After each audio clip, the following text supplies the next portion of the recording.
വാർത്തയിലേക്ക്. പാർട്ടി അംഗത്വം പുതുക്കാതെ മുതിർന്ന CPM നേതാവ് ജി സുധാകരൻ പാർട്ടി നേതൃത്വവുമായുള്ള ഭിന്നത തുറന്നു പറഞ്ഞ ഫേസ്ബുക്ക് പോസ്റ്റിലാണ് ജി സുധാകരൻ ഇക്കാര്യം വ്യക്തമാക്കിയത്. നിലവിൽ ആലപ്പുഴ DC കീഴിലുള്ള ബ്രാഞ്ച് കമ്മിറ്റി അംഗമാണ് ജി സുധാകരൻ. 43 വർഷത്തെ സംസ്ഥാന കമ്മിറ്റി അംഗത്വത്തിനു ശേഷം ബ്രാഞ്ചിൽ വന്ന് പ്രവർത്തിച്ചപ്പോൾ എങ്ങനെയുണ്ടെന്ന് ഒരു തവണ പോലും ജില്ലാ സെക്രട്ടറി അന്വേഷിച്ചിരുന്ന് ജി സുധാകരൻ തുറന്നടിച്ചു. വിശദാംശങ്ങളുമായി ആലപ്പുഴയിൽ നിന്നും സുധീഷ് ഗോപാൽ ചേരുകയാണ്. സുധീഷ്, 43 വർഷത്തെ സംസ്ഥാന നേതൃനിര, മന്ത്രിസ്ഥാനം, അങ്ങനെ എല്ലാ മേഖലകളിലും നിറഞ്ഞു നിന്ന മുതിർന്ന നേതാവിനെയാണ് പിന്നീട് നേതൃത്വം തന്നെ അവഹേളിക്കുന്ന സമീപനം നമ്മൾ പലതവണ കണ്ടത്. ഇതിൽ മനമെടുത്ത് പാർട്ടി അംഗത്വം തന്നെ വേണ്ട, അല്ലെങ്കിൽ പാർട്ടി പ്രവർത്തനം തന്നെ മതിയാക്കുന്ന ഒരു തീരുമാനത്തിലേക്ക് അദ്ദേഹം എത്തുകയാണോ? ജി സുധാകരൻ എത്തുകയാണോ? പ്പെടുത്തി ഫേസ്ബുക്ക് പോസ്റ്റുകൾ ഇട്ടിട്ട് പോലും അതിനെ ചോദ്യം ചെയ്യാനോ തിരുത്താനോ പോലും പാർട്ടി നേതൃത്വം തയ്യാറായിട്ടില്ല. അതോടൊപ്പം തന്നെയാണ് അടിയന്തരാവസ്ഥയുടെ 50ാം വാർഷികത്തിൻ്റെ ഭാഗമായി വീടിന് തൊട്ടടുത്തൊരു പരിപാടി നടന്നപ്പോൾ പോലും ക്ഷണിച്ചില്ല. ഇത്തരത്തിൽ അവഗണന തുടരുന്ന ഒരു സാഹചര്യം. അതോടൊപ്പം തന്നെയാണ് പാർട്ടിയുടെ ജില്ലാ സെക്രട്ടറിയുടെ അടക്കമുള്ള ഭാഗത്തു നിന്നുള്ള അവഗണനയും അവജ്ഞയും എല്ലാം നേരിടേണ്ടി വരുന്നു. ഇത്തരം 43 വർഷം പാർട്ടിയുടെ സംസ്ഥാന കമ്മിറ്റി അംഗമായി പ്രവർത്തിച്ചിട്ടും ഇത്തരത്തിലുള്ള ഒരു അവഗണന നേരിട്ടതിലുള്ള കടുത്ത അമർഷത്തോടു കൂടി തന്നെയാണ് ജി സുധാകരൻ പാർട്ടി അംഗത്വം പുതുക്കുന്നില്ല എന്ന ഒരു തീരുമാനത്തിലേക്ക് എത്തുന്നതെന്ന് വേണം നമുക്ക് മനസ്സിലാക്കാൻ. ആ കുറിപ്പ് അവസാനിപ്പിക്കുന്നത് തന്നെ താൻ പാർട്ടി അംഗത്വത്തിൽ തുടരുന്നത് കൊണ്ട് ആർക്കും ബുദ്ധിമുട്ടുണ്ടാവേണ്ട എന്ന തരത്തിൽ പറഞ്ഞുകൊണ്ടാണ്. അതായത് മറ്റു പലർക്കും താൻ പാർട്ടി അംഗത്വത്തിൽ തുടരുന്നതിൽ അമർഷമുണ്ട് എന്ന കാര്യം കൂടിയാണ് സൂചിപ്പിക്കുന്നത്. ഏറ്റവും പ്രധാനമായി ഈ നിയമസഭാ തെരഞ്ഞെടുപ്പ് പടിവാതുക്കൽ എത്തി നിൽക്കെയുള്ള ജി സുധാകരൻ്റെ ഈ ഒരു നിലപാടും ഈ പാർട്ടി അംഗത്വത്തിൽ നിന്നും ഇത്രയും മുതിർന്ന ഒരു നേതാവ് ഒഴിഞ്ഞു പോകുന്ന ഒരു സാഹചര്യം ഉണ്ടാകുമ്പോൾ അത് പാർട്ടിക്കും മുന്നണിക്കും എല്ലാം തന്നെ വലിയ തിരിച്ചടിയാകുമെന്ന കാര്യത്തിലും സംശയമില്ല. ഈ ഒരു സുധീഷ്, നേതൃത്വത്തെയും സംസ്ഥാന നേതൃത്വത്തോടും ജില്ലാ നേതൃത്വത്തോടുമുള്ള തന്റെ അവമതിപ്പ് പല രീതിയിലും ജി സുധാകരൻ പ്രകടമാക്കിയതാണ്. കാരണം അത്രത്തോളം അവഹേളനമാണ് അദ്ദേഹം പാർട്ടിയിൽ സഹിച്ചത്. അവഗണന, കടുത്ത അവഗണന. പലപ്പോഴും സുധീഷ് പറഞ്ഞതുപോലെ തന്നെ വീടിനടുത്തുള്ള പാർട്ടി പരിപാടികളിൽ പോലും അദ്ദേഹത്തെ ക്ഷണിക്കാത്തൊരു സാഹചര്യം. അദ്ദേഹം ഒറ്റയ്ക്ക് പല വേദികളിലേക്കും പല പാർട്ടി സ്തൂപത്തിലേക്കടക്കം നടന്നു പോകുന്ന കാഴ്ചയും നമ്മൾ കണ്ടതാണ്. പുനപ്ര വയലാൽ ആ സ്മാരക മന്ദിരത്തിലേക്കടക്കം അദ്ദേഹം ഒറ്റയ്ക്ക് പോയ കാഴ്ച പാർട്ടി പ്രവർത്തകരെയടക്കം വേദനിപ്പിച്ചതുമാണ്. ഇങ്ങനെ കടുത്ത അവഗണന, നിരന്തരം അവഗണന, ഇത് തന്നെയാണോ ഒരു തീരുമാനത്തിലേക്ക്, അനിവാര്യമായ ഒരു തീരുമാനത്തിലേക്ക് ജി സുധാകരനെ എത്തിക്കുന്നത്?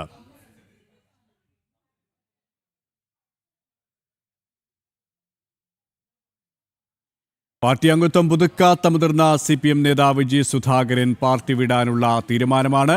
പാർട്ടി നേതൃത്വവുമായുള്ള ഭിന്നത തുറന്നു പറഞ്ഞിരിക്കുകയാണ് ജി സുധാകരൻ. ഫേസ്ബുക്ക് പോസ്റ്റിലാണ് മുൻ മന്ത്രി കൂടിയായ ജി സുധാകരൻ ഇക്കാര്യം വ്യക്തമാക്കിയത്. നിലവിൽ ആലപ്പുഴ DC കീഴിലുള്ള ബ്രാഞ്ച് കമ്മിറ്റി അംഗമാണ് ജി സുധാകരൻ. 43 വർഷത്തെ സംസ്ഥാന കമ്മിറ്റി അംഗത്വത്തിന് ശേഷം ബ്രാഞ്ചിൽ വന്നു പ്രവർത്തിച്ചപ്പോൾ എങ്ങനെയുണ്ടെന്ന് ഒരു തവണ പോലും ജില്ലാ സെക്രട്ടറി അന്വേഷിച്ചില്ല എന്നും ജി സുധാകരൻ FB പോസ്റ്റിൽ തുറന്നടിക്കുന്നുണ്ട്. ഇതുവരെയായിട്ടും സംസ്ഥാന നേതൃത്വമോ ജില്ലാ നേതൃത്വമോ അദ്ദേഹത്തെ അനുനയിപ്പിക്കാനോ അല്ലെങ്കിൽ അദ്ദേഹവുമായി സംസാരിക്കാനോ ഒരു സമവായത്തിലേക്കോ ചർച്ചയ്ക്കോ തയ്യാറായിട്ടില്ല എന്നതാണ് ഏറ്റവും ശ്രദ്ധേയം. കാരണം അദ്ദേഹം നിലപാടിൽ അത്രത്തോളം ഉറച്ചു നിൽക്കുകയാണ്. ഇങ്ങനെ അവഗണന സഹിച്ച്, ഇങ്ങനെ അവഹേളനം നിരന്തരം ഏറ്റുവാങ്ങി എന്തിന് CPMൽ തുടരുന്നു എന്നുള്ള ഒരു ചോദ്യമാണ് അദ്ദേഹം വരികൾക്കിടയിലൂടെ മറ്റുള്ളവരോട് വ്യക്തമാക്കുന്നത്. അത് അണികളോടായാലും നേതൃത്വത്തോടായാലും അത്തരത്തിൽ തന്നെയാണ്.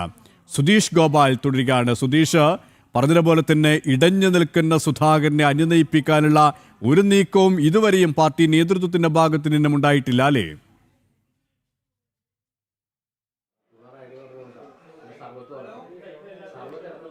KP ഇതുവരെയും അത്തരം ഒരു നീക്കം ഉണ്ടായതായി അറിയില്ല. ജി സുധാകരനെ സംബന്ധിച്ച് മാധ്യമങ്ങൾക്ക് മുമ്പിൽ പ്രതികരിക്കാനും തയ്യാറായിട്ടില്ല. ഇതേ സാഹചര്യത്തിൽ തന്നെ വരുന്ന 8-ാം തീയതി മുഖ്യമന്ത്രി പിണറായി വിജയന് ആലപ്പുഴയിൽ പരിപാടിയുണ്ട്. അതുമായി ബന്ധപ്പെട്ട് ആലപ്പുഴയിൽ എത്തുമ്പോൾ ഏതെങ്കിലും തരത്തിൽ ജി സുധാകരനെ കാണാനോ മറ്റേതെങ്കിലും തരത്തിലുള്ള അനുനയിപ്പിക്കാനുള്ള നീക്കമോ നടക്കുമോ എന്നത് നോക്കിക്കാണേണ്ടതാണ്. എന്നാൽ 8-ാം തീയതി വരെയാണ് പാർട്ടി സ്ക്രൂട്ടനിക്കുള്ള സമയം. അതിനുള്ളിലാണ് ഈ അംഗത്വ ഫീസ് അടക്കം നൽകിക്കൊണ്ട് പാർട്ടി അംഗത്വം പുതുക്കേണ്ടത്. അപ്പോൾ അതിന് മുമ്പ് 8-ാം തീയതിക്ക് മുമ്പ് ഒരു അനുനയ നീക്കം നടന്നെങ്കിൽ മാത്രമേ ഈ പ്രശ്നത്തിന് പരിഹാരമാവുകയുള്ളൂ എന്നതാണ് നമുക്കറിയാൻ കഴിയുന്നത്. ആ ഒരു സാഹചര്യത്തിൽ ജി സുധാകരനെ ആരെങ്കിലും ഫോണിൽ ബന്ധപ്പെട്ടോ ഏതെങ്കിലും തരത്തിൽ അംഗത്വത്തിൽ തുടരുന്നതിനുള്ള ഒരു നീക്കം നടത്തുമോ എന്നതാണ് നോക്കിക്കാണേണ്ടത്. ഇല്ലെങ്കിൽ ഈ തെരഞ്ഞെടുപ്പ് സമയത്ത് പാർട്ടിക്ക് അത് വലിയ തിരിച്ചടിയാകും എന്ന കാര്യത്തിൽ സംശയമില്ല. അതോടൊപ്പം തന്നെയാണ് അമ്പലപ്പുഴയിലോ മറ്റോ സ്ഥാനാർത്ഥിയാകുമോ എന്ന ആശങ്കകളും പാർട്ടി നേതൃത്വത്തിനുമുണ്ട്. അത്തരത്തിൽ സ്ഥാനാർത്ഥിയായാൽ ഒരു സീറ്റിന് അപ്പുറത്ത് അത് ജില്ലയെ മൊത്തത്തെ തന്നെ ബാധിക്കും എന്ന കാര്യത്തിലും സംശയമില്ല. ഇതിനോടകം തന്നെ സമൂഹ മാധ്യമങ്ങളിലൊക്കെ ജി സുധാകരൻ മത്സരിക്കുന്നത് മൊത്തത്തിൽ പാർട്ടിക്ക് ഗുണം ചെയ്യും, ജില്ലയിലും സംസ്ഥാനത്തൊട്ടാകെയും അത് ഗുണകരമാണ് എന്ന തരത്തിൽ പാർട്ടി അനുഭാവികളടക്കം ഇത് ചർച്ചയ്ക്ക് വഴി തുറന്നിരുന്നു. ആ ഒരു സാഹചര്യത്തിലും ജി സുധാകരനെ പരിഗണിക്കുന്നില്ല. ഇതേ സാഹചര്യത്തിൽ ടേം എന്ന ഒരു മാനദണ്ഡം കൊണ്ടുവന്ന് മറ്റ് പലരെയും ജി സുധാകരനെയും മാറ്റി നിർത്തിയെങ്കിൽ ഇത്തവണ അത്തരത്തിൽ മത്സരിക്കാൻ താല്പര്യമില്ല എന്ന് കുടുംബാംഗങ്ങൾ പോലും ഭർത്താവ് പോലും അറിയിക്കുമ്പോഴും വീണ ജോർജിനുള്ള പോലുള്ളവരെ വീണ്ടും മത്സരിപ്പിക്കാൻ പാർട്ടി നീക്കം നടത്തുന്നു. അതുപോലെ തന്നെയാണ് ആലപ്പുഴ ജില്ലയിൽ നിന്ന് തന്നെ പ്രതിഭ 2 ടേം കഴിഞ്ഞതാണെങ്കിലും വീണ്ടും ജില്ലയിൽ നിന്ന് കൊടുത്ത ലിസ്റ്റിൽ പ്രതിഭയുടെ പേരുണ്ട്. ആ രീതിയിലുള്ള ഒരു സമീപനം സ്വീകരിക്കുമ്പോൾ പലർക്കും പല മാനദണ്ഡം എന്ന ഒരു കാര്യം കൂടി പ്രസക്തമാവുകയാണ്. ആ ഒരു പശ്ചാത്തലത്തിൽ ജി സുധാകരനെ പോലുള്ളവരെ ലക്ഷ്യം വെച്ചാണ് ഈ ടേം എന്ന വ്യവസ്ഥ കൊണ്ടുവന്നതെന്ന് പോലുമുള്ള ചർച്ചകൾ തുറക്കുകയാണ്. ആ ഒരു രീതി നിലനിൽക്കുന്നത് പാർട്ടിയിൽ തന്നോടുള്ള അവഗണനയുടെ ഭാഗമായി തന്നെയാണ് ജി സുധാകരൻ വിലയിരുത്തുന്നതും. അതുകൊണ്ട് തന്നെ കാലാകാലങ്ങളായി ജി സുധാകരൻ നേരിടുന്ന അവഗണന അതെല്ലാവർക്കും രാഷ്ട്രീയം നിരീക്ഷിക്കുന്ന ഏതൊരാൾക്കും അറിയാവുന്നതാണ്. അതുതന്നെയാണ് FB പോസ്റ്റിൽ ഒരിക്കൽ കൂടി അദ്ദേഹം തുറന്നെടുക്കുന്നത്. MV ഗോവിന്ദനെതിരെയും R നാസറിനെതിരെയും അതിരൂക്ഷമായ വിമർശനം തന്നെയാണ് അദ്ദേഹത്തിന്റെ ഭാഗത്തിനും ഉണ്ടായതല്ലേ?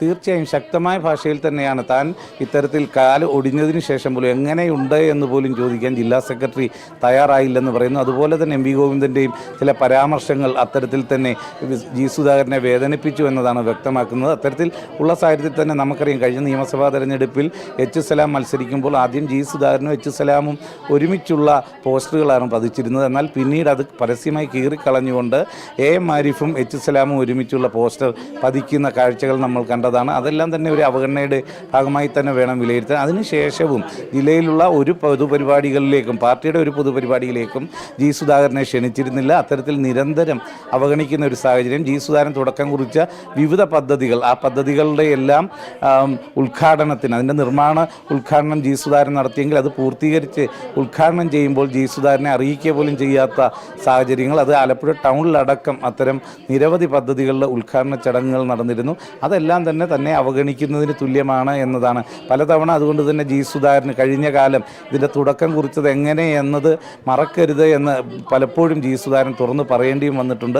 ആ രീതിയിൽ നിരന്തരം അവഗണന നേരിട്ട ഒരു സാഹചര്യം തന്നെയാണ് ജി സുധാകരനെ പാർട്ടിക്ക് പുറത്തേക്ക് പോകാനുള്ള ഒരു തീരുമാനത്തിലേക്ക് അല്ലെങ്കിൽ അത്തരം ഒരു ആലോചനയിലേക്ക് എത്തിച്ചതെന്ന് വേണം നമുക്ക് അനുമാനിക്കാൻ. അത് ഏതെങ്കിലും തരത്തിൽ പാർട്ടി തിരുത്തുന്നെങ്കിൽ തിരുത്തട്ടെ എന്ന രീതിയിൽ തന്നെയാകാം. നമുക്കറിയാം ഈ അടിയന്തരാവസ്ഥയുടെ 50-ാം വാർഷിക നടത്തുമ്പോൾ ഈ സുധാകരൻ്റെ തൊട്ടടുത്തുള്ള EMS ഹാളിൽ വെച്ചാണ് ആ പരിപാടി നടത്തിയത്. പക്ഷേ അതിൽ പോലും സുധാകരനെ ക്ഷണിക്കാൻ നാസറും അല്ലെങ്കിൽ ജില്ലാ നേതൃത്വവും തയ്യാറായിട്ടില്ല. അതിൻ്റെ ഒരു അസഹിഷ്ണുത അന്ന് തന്നെ അദ്ദേഹം പ്രകടിപ്പിച്ചു. ഇത് ഒരു ഉദാഹരണം മാത്രം. ഇങ്ങനെ ഒട്ടനവധി ഉദാഹരണങ്ങളുണ്ട്. അദ്ദേഹം FB പോസ്റ്റിൽ പറഞ്ഞതുപോലെ തന്നെ 63 വർഷത്തെ പാർട്ടി പരിചയം, 43 വർഷത്തെ നേതൃനിരയിലെ ആ ഒരു പ്രവർത്തനം, ഇതൊന്നും ഒരിക്കലും ഈ ജില്ലാ നേതൃത്വം ജില്ലാ സെക്രട്ടറി മുഖവിലേക്ക് എടുത്തില്ല എന്ന് പറയുമ്പോൾ ആ ജില്ലാ നേതൃത്വത്തിന് ജില്ലാ സെക്രട്ടറിക്ക് എല്ലാ രീതിയിലും പിന്തുണ പ്രഖ്യാപിച്ച ഒരു സംസ്ഥാന നേതൃത്വവും സംസ്ഥാന സെക്രട്ടറിയുമാണ് ഉള്ളത് എന്ന് അദ്ദേഹം പറഞ്ഞു വെക്കുകയാണല്ലേ?